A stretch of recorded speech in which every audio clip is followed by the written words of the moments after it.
Okay,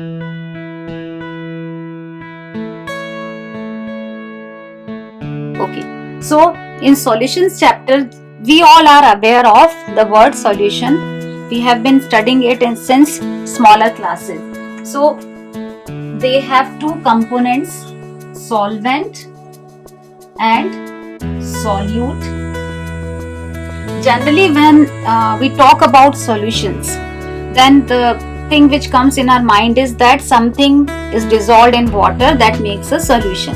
So that is a solution, that is a type of solid liquid solution where liquid is a solvent and solid use there is a solute. But there are possibilities of all type of solutions. Gas present in liquid, as for example oxygen is dissolved in water or any other gas is dissolved in water. So this is a solution of gas in liquid. Solids are dissolved, it is also a type of solution. One liquid is dissolved in another liquid, that also is a type of solution. Apart from this, we can also have solutions having solvent solid or solvent gas.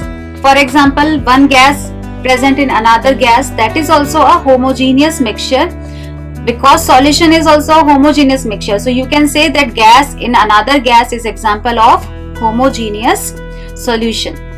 Similarly, in solid also gases can be dissolved. Can be dissolved means what? For example, hydrogen gas is absorbed on the metal surfaces to be used as catalyst. So that is also example of solution. So solution doesn't mean that every time the solvent should be liquid. Okay, so we can have total 9 combinations of different type of solutions. Liquid as a solvent dissolving all three, solid, liquid and gas. Gas as a solvent dissolving all three, liquid, solid and gas, and solid dissolving all three. So total 9 type of solutions we can have. So generally how we define solvent and solutes? Something which is present in higher amount is defined as solvent, and the other thing which is present in lower concentration or lower amount is known as solute. So these are two components. Okay. Now in this chapter we will talk mostly about the liquid solutions, or you can say solutions formed by liquid. Means liquid solutions may be having solute as gas, solute as liquid, and solute may be solid. So chapter deals with liquid solutions. Okay. Along with that, if there are only 2 components present in a solution, then those type of solutions are known as binary solutions. More than 2 can also be present. More than 2 can also be present, but this chapter deals only with binary solutions. Okay.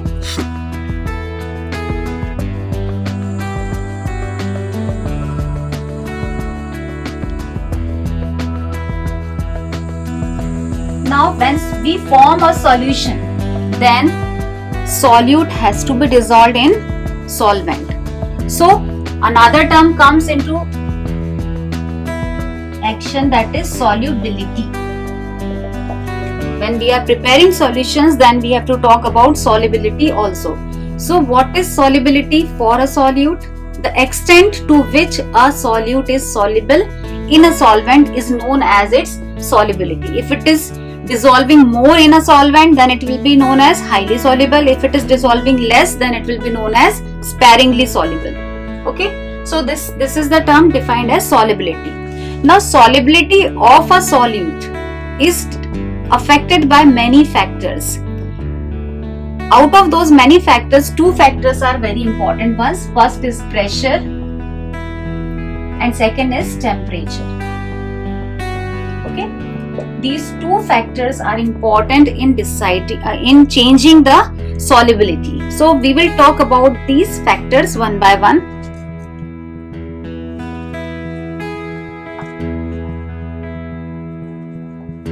Now before we start discussing about these factors, first we see that solution formed by solid solute and liquid solvent. Okay. Now, whenever we form first type of solution, we are talking about is solid liquid solution. Okay, solid, solute and liquid solvent. So simply we can say solid liquid solution. When we talk about solid liquid solution, then how it is formed? First we start dissolving a solid solute in a liquid solvent. We go on dissolving at a particular given temperature. Means we are not changing the conditions of temperature and pressure. That means we are talking about atmospheric pressure and atmospheric temperature conditions, standard. Then in that condition, we go on dissolving solute. This is solvent. We are dissolving solute in this. Okay. Then we go on dissolving. A stage will come that on the given temperature and pressure, no more solute can be added. That condition, what is that condition known as? Saturated solution. A solution will become saturated, and at this stage the solute stops getting dissolved. It doesn't stop. We say like this, that the solute stops dissolving in the solvent. Actually what happens at this stage, equilibrium is established, that as much amount of solute is getting dissolved, the same amount is crystallizing out also in the form of crystal. If you go on adding more after the saturation is achieved. So once the solution is saturated, you add more, then it will give you some crystals at the base. This is a saturated solution. Now when temperature is increased, okay, then you see that you can dissolve more amount of solute in that particular solution which was already saturated. This happens when we are dissolving something in cold water, and if you increase the temperature, the substance get dissolved faster, maybe sugar, maybe salts, anything. So we see that they get dissolved faster. So this is happening because of the temperature factor. So then what will happen? Because you have heated the solution, so now it has become saturated. It was already saturated. Now you have added more solute. Once it is saturated, even after that you have added more. Then what will happen? That when that solution will cool down, then whatever extra amount you had dissolved in it because of the increased temperature, that extra solute will come out, separate out. Such a solution is known as supersaturated solution. Okay, so this is known as supersaturated solution.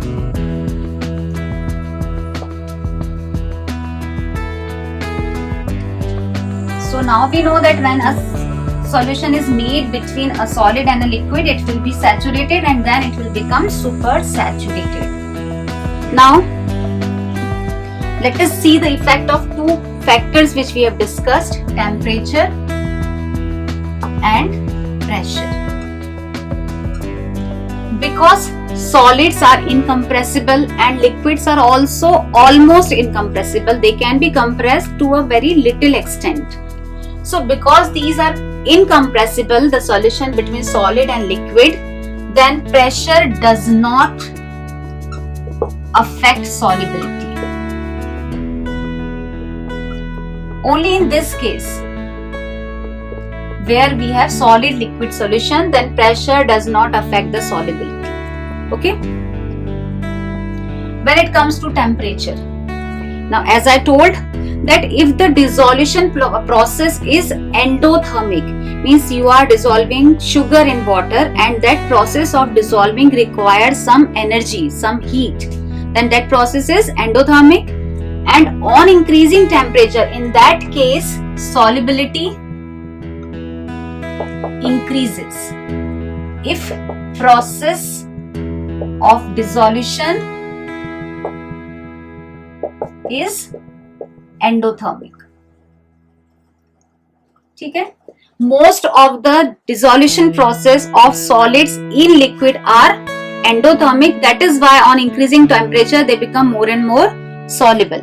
But there are certain examples where solubility also decreases on increasing temperature. For example, calcium oxide dissolved in water. This is a highly exothermic reaction. CaO gives CaOH whole twice. Lime water is formed and the reaction vessel becomes too hot, that if it is weak vessel made up of earthen pot, it may crack also. That much amount of heat is generated. So this reaction is example of a exothermic. CaO dissolving in water is a exothermic process. In such a reaction or in such a process, if you increase temperature, then that will affect the solubility in adverse way. That means the solubility will decrease. Okay, so temperature has effect on the solubility of solid liquid solutions. If process is endothermic, solubility will increase on increasing temperature. If process is exothermic, then solubility will decrease on increasing the temperature.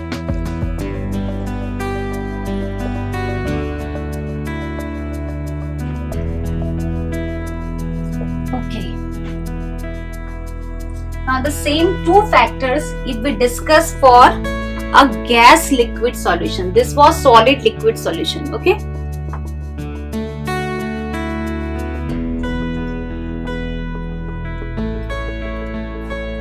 If I take example of a gas liquid solution. Now what will happen? Because gases are highly compressible in nature. Suppose this is a container having some liquid in this, okay, and the particles of the gas are present on the surface and it is getting dissolved. Just like that in water, oxygen from the atmosphere gets dissolved according to its own solubility. We know that oxygen is soluble to very less extent in water. On the other hand, HCl gas is highly soluble in water. That is why we get HCl hydrochloric acid solution in laboratory very easily, because it is highly soluble. Though HCl is a gas at room temperature, but you can dissolve it easily in water to get hydrochloric acid.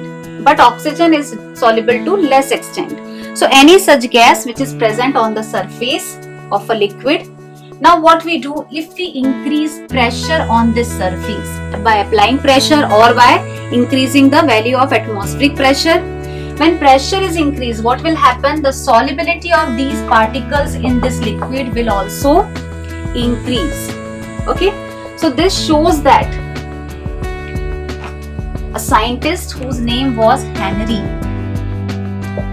Henry gave a law to associate these two factors, pressure and the mole fraction. Solubility is increasing means the number of moles of this gas are increasing in this liquid. This is known as mole fraction. So more is the pressure, then more is the solubility of the gas. And with this pressure, who is applying this pressure? Actually the particles of the gas are applying pressure. If you increase the external pressure, then these particles will apply more pressure on the surface of liquid. So Henry gave the law that the pressure of the gas on the surface of the liquid is directly proportional to the mole fraction X of the gas. X is denoting the mole fraction, P is the pressure. Once again, Henry stated the law that the pressure exerted by the gas on the surface of liquid is directly proportional to the mole fraction. And the meaning of this is that more is the solubility here. That means the more pressure has been applied by the gas on the surface. Okay, so P proportional to X mole fraction, P is equal to KHX, where KH is known as Henry's constant. And this constant has not one constant value, its value varies from one gas to another. Okay, for a particular gas this KH value will be fixed, but for every gas it will be different.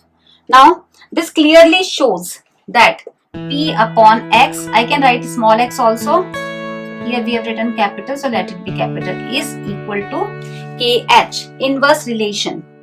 higher is the value of kH for a gas, less is its mole fraction. That means it applies less pressure on the surface of liquid and it is less soluble. So this kH factor tells us about the solubility of a gas, how much soluble a gas is in a solvent, whatever solvent, in water or any other we have taken. So higher kH value indicates that the solubility or mole fraction of the gas in water or liquid is less. This was Henry's law and it has various applications. Those applications we will discuss just after a while. So this was a law related to the solubility of gases in liquid. Henry's law, important law to be remembered by you.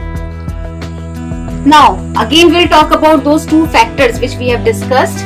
First factor was pressure or temperature, second is temperature, one by one. Now in case of gases, pressure has important role as we saw in the form of Henry's law.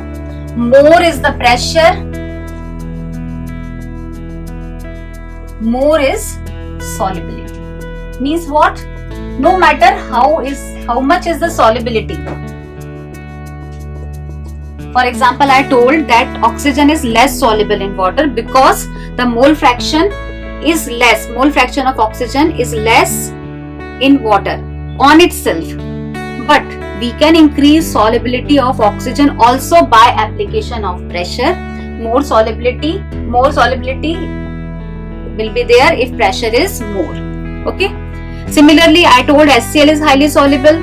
So already it is highly soluble. Already its mole fraction according to P is equal to KH. X is higher in water. But if you want to increase its solubility more, then you can increase the value of pressure. So it will be dissolving more. So more pressure, more solubility in gas liquid solutions. Temperature. Temperature has opposite effect. Opposite effect means what? Higher temperature, less solubility of gas. In case of gas, increase in temperature affects the solubility in opposite direction or opposite. More is the temperature and less is the solubility. This is observed in case of aquatic animals also. Aquatic animals are more comfortable in cold water than hot water. The reason only is this, that because when the temperature of water is increased, then the dissolved oxygen which is required by the aquatic animals to breathe is removed. We also know that when water is boiled, it has less oxygen in it. So the reason behind it is this factor. So generally question is asked in this manner that why aquatic animals are more comfortable in cold water than hot water. So the reason is that because of temperature factor, that temperature, more is the temperature, less is the solubility of gas in water, and hence dissolved oxygen reduces in water. So aquatic animals become uncomfortable. We have heard many times that if factory outlets release their hot water in the water bodies like rivers and other water bodies, then fishes die. The reason behind it is the same, that because of hot water rise in temperature, that water loses its oxygen. Already the water sources are polluted, so they are already having high BOD, and even then the dissolved oxygen is removed by the hot water, so they become inappropriate to be used by the aquatic animals. Okay.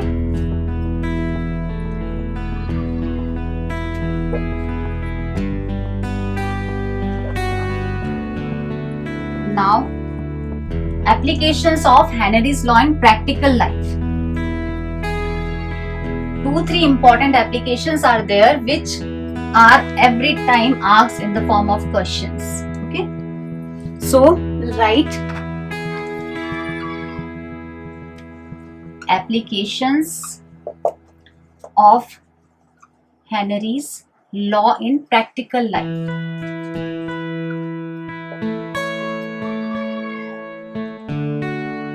Or cold drinks. Carbon dioxide gas, though it is soluble in water, but it is compressed under high pressure in the bottles of the soft drinks to increase its solubility. And this we observe when the bottle is opened, that compressed gas which is filled inside it all of a sudden comes out. And if you just shake it for a while and then open, then you know that it gives a lot of effervescence, as we see in the practicals, that when CO2 gas is produced, it gives effervescence. Same way, that effervescence we observe in a cold drink bottle if it is shaken. So one practical application is this, that CO2, carbon dioxide gas, is filled in the cold drink bottles under high pressure to increase its solubility in water. Second is by scuba divers. Scuba divers are the divers which go under the water, and they have to carry cylinders, oxygen cylinders, or you can say atmospheric air, not alone oxygen cylinder.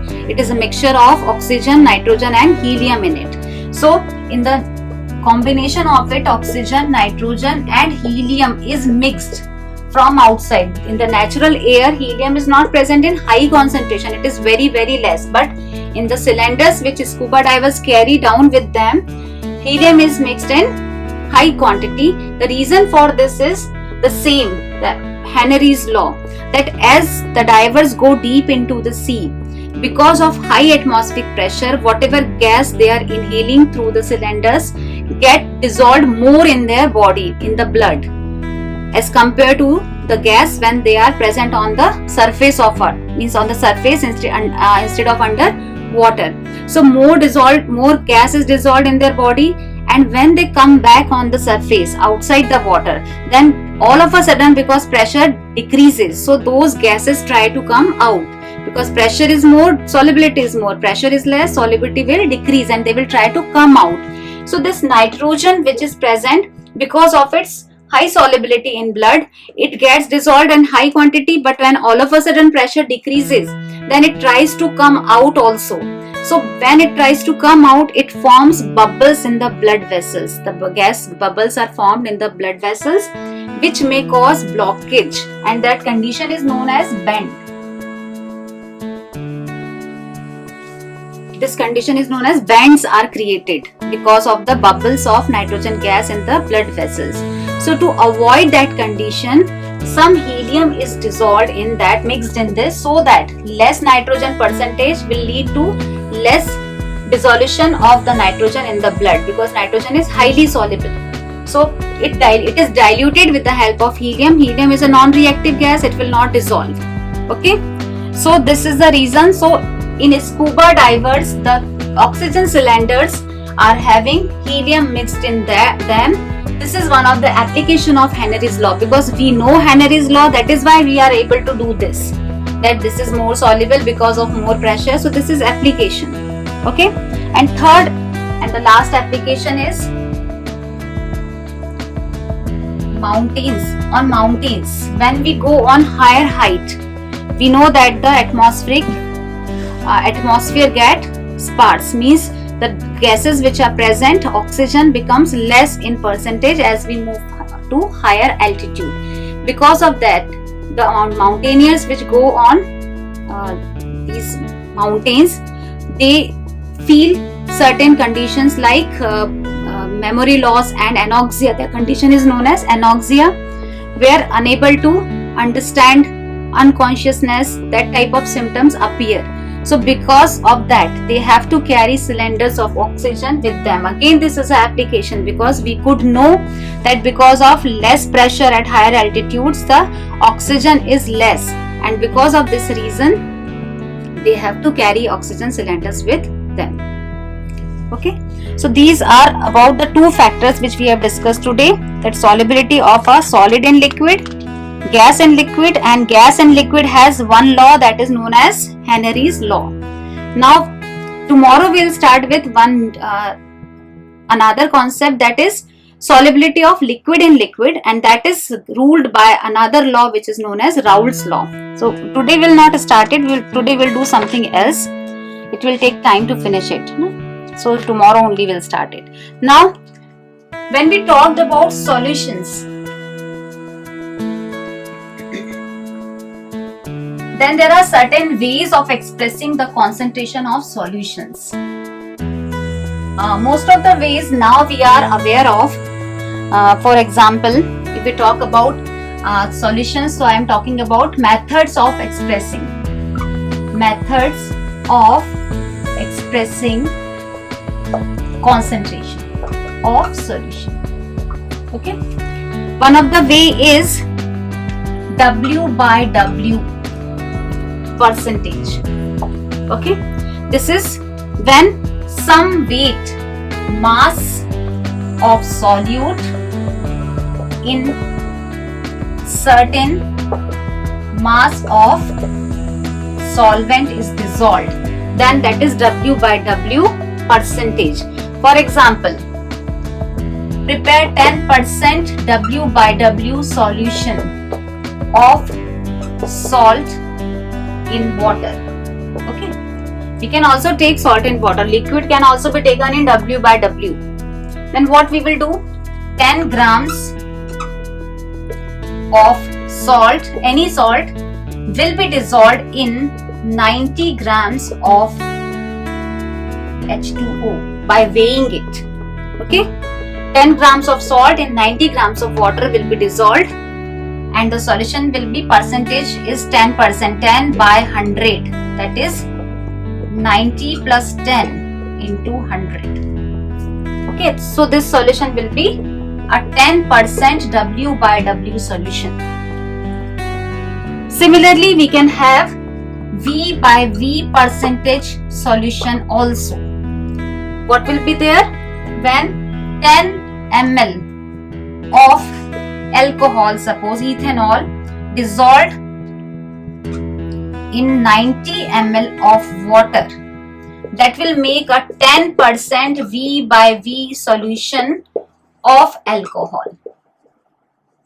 This is 10% V by V solution of alcohol, 10 ml of ethanol in 90 ml of water, and it will be calculated as 10 upon 90 plus 10 into 100. Okay. So these are two methods.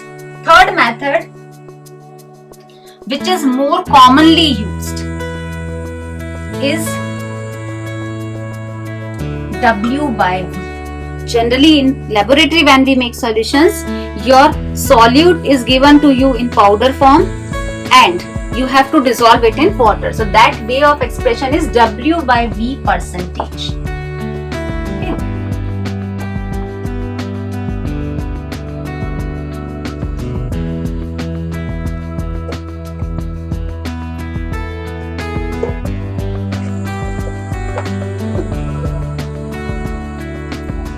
Okay, then in that case what will happen? If you are set to prepare 10% solution of, suppose, oxalic acid, then what we will do? We will take 10 grams of oxalic acid in 100 ml of water. This way is different. 100 ml water you have taken and you have dissolved 10 grams. All the time what we were doing? 90 plus 10 we were taking when it was V by V or it was W by W. Here in this case 10% of oxalic acid in water, W by V percentage, we are dissolving 10 grams in 100 ml and then it is known as 10% solution of oxalic acid. So while preparing in laboratory we follow this method only. Though when we do titration, that time we have to take molarity. So molarity is little different from this.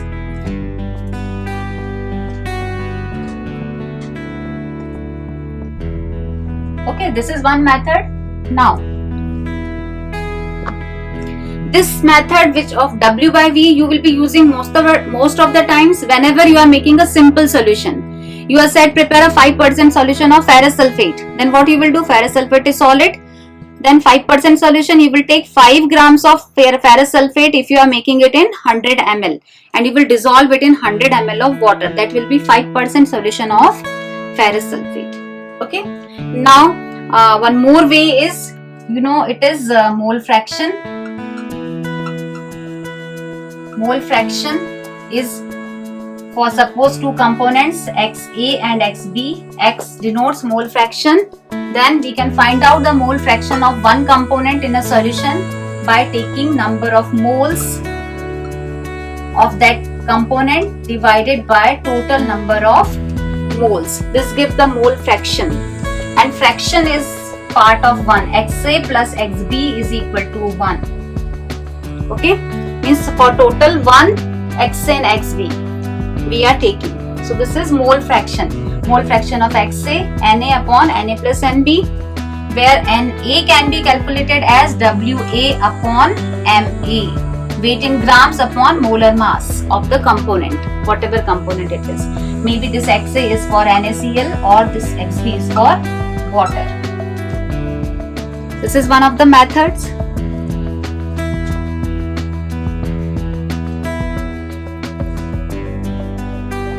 Now, apart from this, we have one more method, that is parts per million.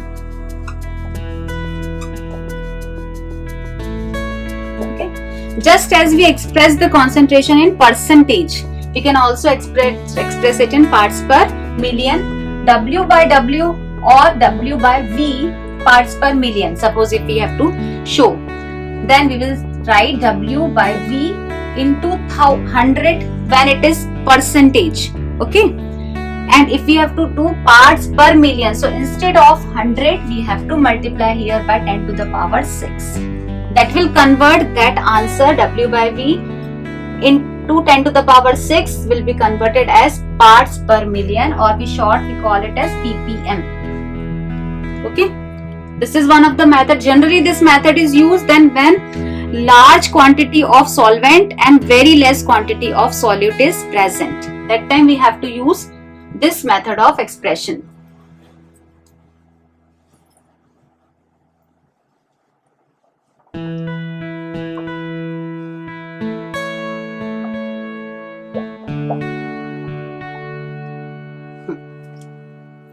Okay. Now, other than this, we have molarity, and also we have molality. I hope that by now in class 12th we are aware with these two terms very well, because molarity we had been making solutions on the basis of this only. So molarity is number of moles in a liter of solution. This is molarity. Okay, and whenever we prepare solution in molarity, we take care that whatever amount of solute we are weighing, that solute first we put in the container and then we make up the volume till 1 liter or 100 ml in whatever quantity we are preparing. It's not so that when we are preparing a molar solution, it should always be in 100 ml or it will be in 1000 ml or 250. You can even prepare a 10 ml solution also. Its molarity will be calculated according to that value, because the formula for molarity is number of moles, that is weight in grams upon molar mass, volume in ml. So whatever volume you will put here, if you want to calculate in 10 ml, you put here 10 ml, you will get the value of how much mass you need to weigh. If you want to prepare a solution of particular molarity, suppose 1 by 10, then WB can be calculated by putting the molar mass of that substance into 1000 upon volume. Suppose in 10 ml we want to prepare, we can calculate. Generally in your practicals, when you prepare solution, they are prepared in 100 ml because that much volume you require. Okay, so that is why we use this. This is about molarity, and molality denoted by small m is number of moles of solute dissolved in 1 kg of solvent, not solution. So this is the difference which makes this different from this. And because